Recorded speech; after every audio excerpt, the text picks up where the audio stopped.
구약 성경의 네 번째 책인 오늘 말씀 민수기는 모세오경에 속하는 책들 가운데에서 가장 저평가된 책입니다. 왜냐하면 이 민수기가 성경을 읽는 사람들에게 이렇게 소홀하게 여겨진 이유 중 하나가 한글로 번역된 이름이 한 몫을 합니다. 한자어를 풀어보면 민수기는 백성의 수를 헤아리는 책이다, 이런 의미죠.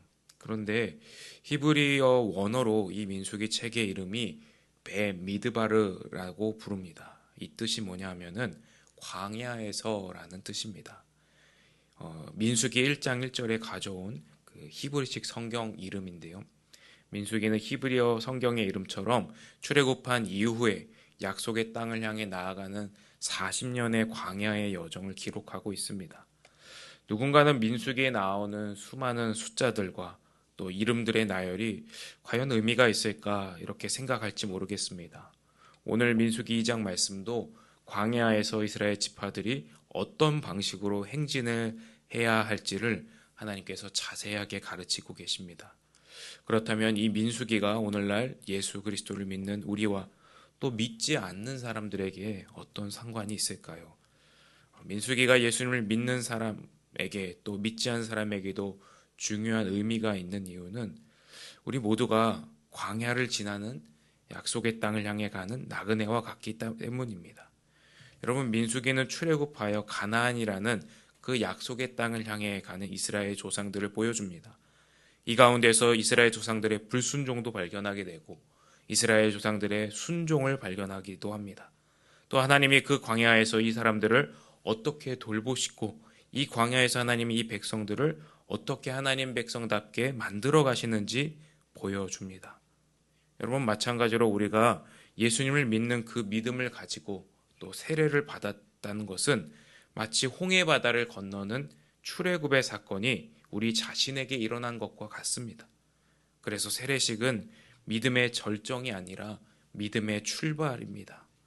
그런데 우리가 이렇게 세례를 받고 나서 예수님을 나의 주님으로 고백하고 우리가 곧바로 천국으로 옮겨지지 않습니다.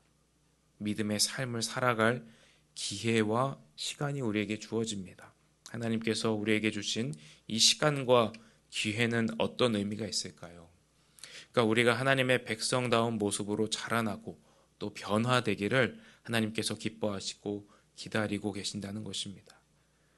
여러분, 그렇다면 우리는 어떻게 하나님이 목적하신 풍성한 삶으로 향해 나아갈 수 있을까요? 오늘 민수기 2장의 말씀은 우리에게 한 가지 진실을 가르치고 있습니다.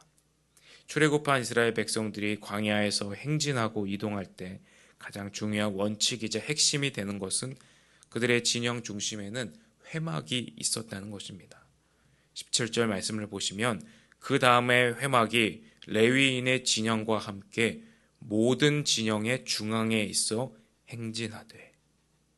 그러니까 하나님께서는 이스라엘 지파들이 이 회막을 중심으로 성막을 중심으로 질서 있게 동서남북 대를 갖추어서 이동하라 이렇게 말씀하십니다. 그러니까 그 행렬 중앙에는 바로 하나님을 만나는 거룩한 성막이 위치한다는 것을 보여주는데 이것은 광야와 같은 인생을 사는 우리에게 한 가지 영적인 원리를 가르칩니다. 기독교 신앙의 목적은 내가 얼마나 더 많은 복을 받아서 얼마나 더 빨리 세상적인 부와 성공을 누리는가 그것에 있지 않습니다. 우리가 기독교 신앙의 목적은 우리의 삶에 하나님을 중심으로 모시며 살아가는 신앙의 모습이 기독교 신앙의 목적입니다. 여러분, 민수기 2장은 천국을 향해 나가는 우리 믿는 자들에게 교훈합니다. 하나님이 우리의 인생의 걸음에 중심이 되신다는 것을 잊지 말라는 것입니다. 사랑하는 여러분, 그렇다면 구체적으로 하나님이 중심이 되시는 인생은 어떤 모습일까요? 우리는 이런 생각을 할지 모릅니다. 교회에서의 예배와 모든 봉사와 헌금과 교육, 이런 모든 측면에서 점수를 매겨서 가장 높은 점수를 받는 사람이 하나님이 중심이 되신 인생을 살고 있다. 우리는 정말 그렇게 자부할 수 있을까요? 하나님께서 원하시는 것은 신앙생활의 고득점자를 원하시는 것이 아닙니다. 예수님 시대에도 소위 신앙의 고득점자들이 있었습니다. 바리새인들입니다. 이들은 경건한 평신도 리더들이었습니다. 많은 사람들이 우러러봤습니다. 그런데 우리 주님은 바리새인의 그 겉과 속이 다름을 보시고 경계하셨습니다. 마가복음 7장 말씀에 주님이 이렇게 말씀하십니다. 이사야가 너희 외식하는 자에 대하여 잘 예언하였도다. 기록하였을 때 이 백성이 입술로는 나를 공경하되 마음은 내게서 멀도다. 사랑하는 여러분, 하나님께서는 우리의 다른 어떤 열심, 충성, 그런 모든 것보다 우리의 진실한 마음을 원하고 계십니다. 우리의 진실한 기도를 듣고 싶어 하십니다. 주님은 우리의 그 구부러진 마음을 새로운 마음으로 변화시키시기 위해 골고다 그 십자가의 길을 가신 것입니다. 사순절 이 거룩한 절기를 지나는 저와 여러분이 우리 마음의 중심을 지금 즉시 주님께 바치는 살아있는 온전한 믿음 될 수 있기를 축복합니다. 기도하겠습니다. 하나님 아버지, 광야를 살아가는 저희의 모든 삶의 여정이 하나님이 중심이 되는 삶이 될 수 있도록 성령께서 우리 가운데 임재하여 주시옵소서. 예수님의 이름으로 기도합니다. 아멘. 오늘도 우리에게 주신 말씀을 붙들고 함께 기도할 수 있기를 바랍니다. 오늘은 토요일로 주일 준비와 환우들을 위하여 기도하는 날입니다.